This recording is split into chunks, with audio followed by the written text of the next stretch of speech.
أعوذ بالله من الشيطان الرجيم بسم الله الرحمن الرحيم الحمد لله رب العالمين والصلاة والسلام على أشرف الأنبياء والمرسلين وعلى آله وصحبه أجمعين سبحانك لا علم لنا إلا ما علمتنا إنك أنت العليم الحكيم ولا حول ولا قوة إلا بالله العلي العظيم. Yang pertamanya, radina billahi rabba, kami redha Allah Tuhan kami, wa bil islami dina, Islam cara hidup kami, wa bi Muhammadin nabiyyan wa rasula, dan kami semua redha senang hati Muhammad sallallahu alaihi wasallam adalah seorang nabi dan juga rasul. Rabbi yassir wa la tu'assir fa inna taysir alayka yasir rabbi tammim bil khair Allahumma a'inna ala dhikrika wa syukrika wa husni ibadatik.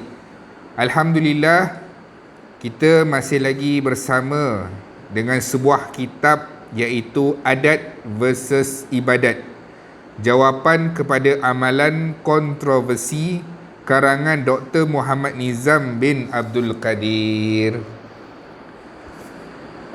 Sebelum saya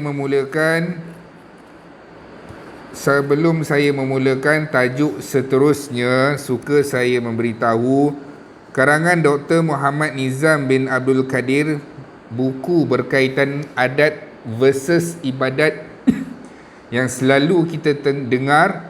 Ada orang membida'ahkan amalan tersebut, ada orang tidak membida'ahkan amalan tersebut. Apa yang ada di dalam buku ini, dia tidak menyatakan orang ini salah, orang ini betul. A salah, B betul. B salah, A betul. Buku ini tidak memihak kepada mana-mana golongan, yang mana pada ketika ini mereka lebih cenderung memilih mudah membida'ahkan seseorang ataupun amalan seseorang, dan juga di dalam buku ini juga mengambil pendekatan, adakah sesuatu amalan yang kita lakukan itu berdosa ataupun tidak berdosa, adakah ianya mendatangkan pahala ataupun mendatangkan murka Allah.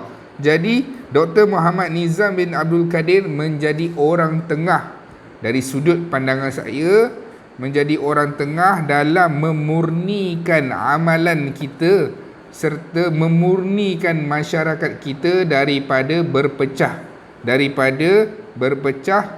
menuduh orang itu dan menuduh orang ini. Kita masuk dalam bab ke-6, iaitu bacaan basmalah secara nyaring.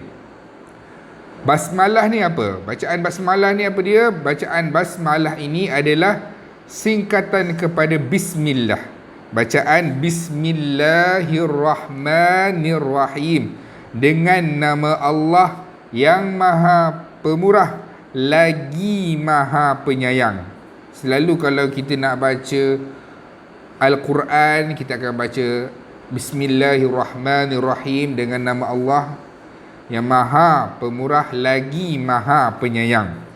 Amalan membaca bismillah secara nyaring, maksudnya adalah bacaan bismillah di sini dikhususkan dalam kita menunaikan solat, iaitu bacaan bismillah dalam kita menunaikan solat. Adakah kita boleh baca bismillah secara nyaring, ataupun kita bismillah dalam hati, ataupun kita bismillah dalam keadaan suara yang nipis, ataupun macam mana?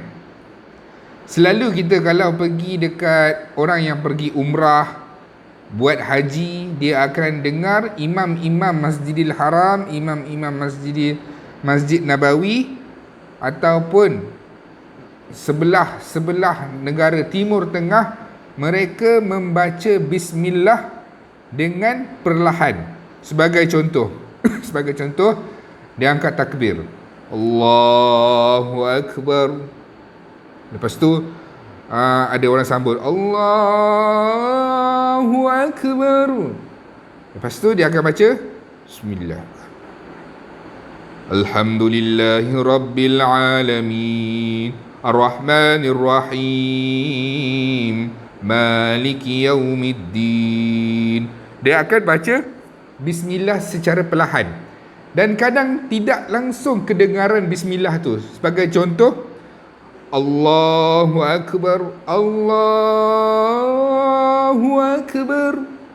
Lepas tu imam pun baca, dah lepas Allahu Akbar, imam terus baca Alhamdulillahi Rabbil Alamin, Ar-Rahmanir Rahim, Maliki Yaumiddin.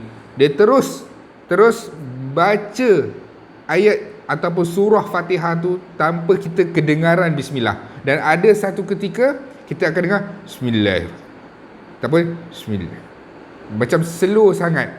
Dan kita di Nusantara ni termaksud Malaysia, Brunei, Indonesia, kita mengamalkan Bismillah secara nyaring.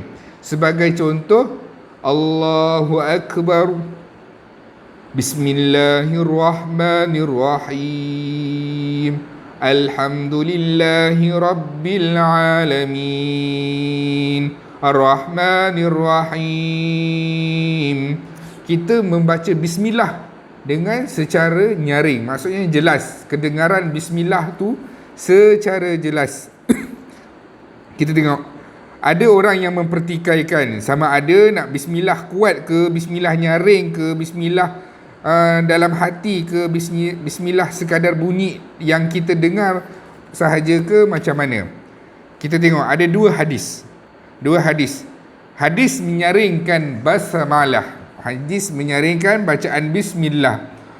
Qatadah bin Al-Nu'man menyatakan, Su'ila Anas kaifa kanat qira'atun Nabi sallallahu alaihi wasallam. Anas ditanya tentang bagaimana bacaan Nabi Muhammad sallallahu alaihi wasallam.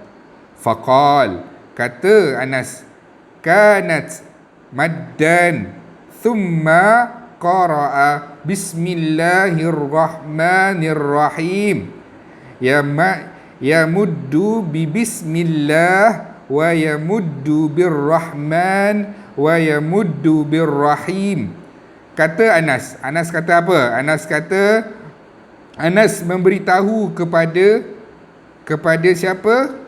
Kepada Nu'man, memberitahu bahawa bacaan Nabi Muhammad sallallahu alaihi wasallam adalah secara panjang, maddan, panjang. Kemudian Anas membaca basmalah, Bismillahirrahmanirrahim. Beliau memanjangkan bacaan lafaz Bismillah dan memanjangkan lafaz Ar-Rahman dan memanjangkan bacaan Ar-Rahim. Maksudnya Bismillahirrahmanirrahim, dipanjang-panjangkan. Riwayat Bukhari.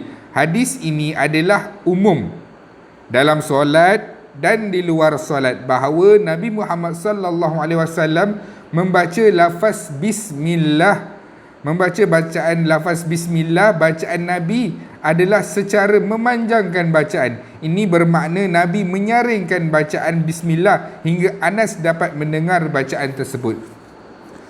Sebab apa? Dalam hadis ini menyatakan Rasulullah sallallahu alaihi wasallam ada ketikanya membaca bismillah itu secara jelas. Nyaring di sini penulis menulis nyaring bermaksud jelas, didengar. Sebab itulah kalau tidak Anas tidak akan dapat meriwayatkan bahawa Rasulullah memanjangkan lafaz Ar-Rahman dan juga memanjangkan lafaz Ar-Rahim. Sebab apa Anas dengar adalah sebab Rasulullah sallallahu alaihi wasallam meninggikan suaranya ataupun suara Rasulullah sallallahu alaihi wasallam dibaca dengan bacaan yang jelas dan terang, maksudnya kuat. Dan ada juga hadis yang tidak menyaringkan bacaan basmalah daripada Anas bin Malik juga. Anas bin Malik radhiyallahu anhu menyatakan, Sallaitu ma'an Nabi wa Abi Bakrin wa Umar wa Uthman falam asma' ahadan minhum yaqra'u bismillahirrahmanirrahim. Artinya, saya bersolat bersama Nabi Abu Bakar, Umar dan Uthman, maka saya tidak mendengar suara daripada mereka membaca basmalah, iaitu membaca bismillah. Ni hadis riwayat Muslim. Dalam riwayat hadis yang lain, Anas bin Malik radhiyallahu anhu juga menyatakan, "Shallaitu khalfa nabiyyi sallallahu alaihi wasallam wa Abi Bakrin wa Umar wa Uthman fakanu yastaftihuna bilhamdulillahi rabbil alamin la yadhkuruna bismillahirrahmanirrahim fi awwali qiraatin wala fi akhiriha." Saya bersolat di belakang Nabi Muhammad sallallahu alaihi wasallam bersama Abu Bakar, Umar dan Uthman, maka mereka memulakan dengan lafaz segala puji bagi Allah Tuhan sekalian alam, membaca surah Al-Fatihah dan tidak menyebut lafaz bismillah pada awal surah juga pada akhirnya. Secara ringkas terdapat beberapa hadis yang bertentangan sama ada lafaz dibaca dengan nyaring ataupun tidak. Jadi para ulama mengkaji sama ada, para ulama ni mana? Ulama yang 1400 tahun dahulu, para sahabat, para tabi'in, ulama-ulama inilah yang memikirkan, memudahkan, mengambil jalan selamat buat kita sama ada perlu membaca bismillah secara terang ataupun bismillah di dalam hati. Kita tengok apa kata Imam Nawawi.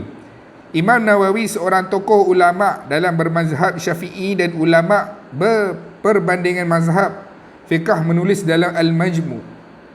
Kita tengok apa yang dia kata.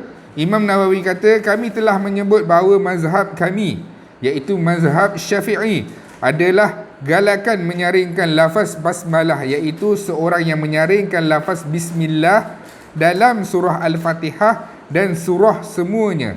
Ini adalah pendapat kebanyakan ulama dalam kalangan para sahabat, tabi'in dan juga kumpulan berpendapat bahawa sunnah ia memperlahankan bacaan solat. Dan ada kumpulan juga yang mengatakan menjadi sunnah kita memperlahankan bacaan solat, memperlahankan bacaan bismillah ketika solat, bacaan secara sir dan solat bacaan secara jahar. Ibnu Al-Munzir telah menukilkan pendapat ini kepada Ali bin Abi Talib, Ibnu Mas'ud dan Ammar. Jadi para ulama silam menyatakan perbezaan pendapat mereka dan beramal dengan apa yang mereka yakini. Jadi kalau ada orang yang nak bismillah kuat ke, bismillah perlahan ke, kita beramal dengan pendapat. Bukannya mereka beramal dengan amalan yang kosong ataupun ikut-ikutan, tapi ada sandarannya. Begitulah juga orang yang membacakan bismillah pendek, suaranya tidak dinyaringkan, ataupun membaca dalam hati adapun langsung tak ada bunyi. Sebab apa? Sebab mereka juga ada sandaran. Jadi janganlah kita bertegang leher, membidaahkan orang itu, menyerang orang ini hanya sekadar membaca bismillahirrahmanirrahim. Adakah ianya termasuk di dalam rukun solat ataupun termasuk dalam perkara-perkara kalau tak kuat batal solat, kalau kuat pula batal solat? Adakah ianya termasuk? Tidak termasuk. Jadi raikan pandangan masing-masing dan ketahuilah, janganlah kita menghukum orang itu dan menghukum orang ini, sebab suatu hari nanti di hadapan Allah Subhanahu Wa Taala di padang mahsyar, Allah akan bertanyakan kepada kita, kenapa kita menuduh orang itu dan kenapa kita menuduh orang ini, dalam keadaan kita pun tahu sebenarnya ada sandarannya. Wallahu alam. Yang baik datang daripada Allah, yang lemah adalah daripada kelemahan saya sendiri. Assalamualaikum warahmatullahi wabarakatuh.